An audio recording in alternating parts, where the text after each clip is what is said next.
Let's stay with that data released by the Reserve Bank today. It not only related to trade but also credit demand. Now, growth in credit demand from the private sector slowed to less than 7% in July. That means companies are taking on less debt, maybe a good thing, but also possibly investing less in our economy. The data also showing that credit uptake by households is slowing as well.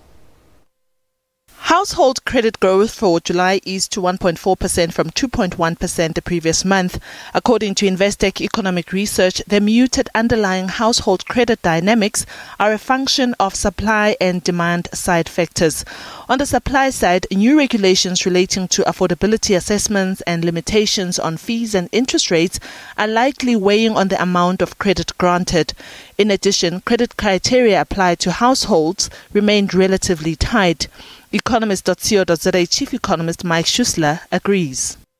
We're going to see much less debt to disposable income ratio in South Africa, and that means our consumer is actually getting more healthier.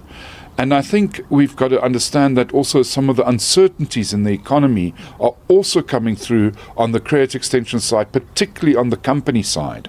But overall, I think it's not a bad number for consumers. It means that the consumer is starting to get to the point where they can afford more credit at a later stage. Expansion in the broadly defined M3 measure of money supply also braked to 4.41% in July from a revised 5.7% in June.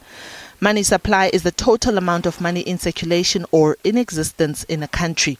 When money supply decreases, it typically decreases the availability of loans which individuals and businesses use to make purchases. This shows us that there's not much demand side inflation, and that's important. And we've got to remember, the richer part of society are always the ones that can afford most of the credit, and inflation is a tax on the poor.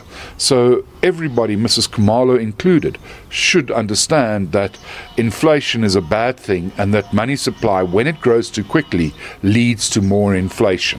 Investec says with the Reserve Bank having retained its hawkish bias, the risk of a further interest rate increase still remains.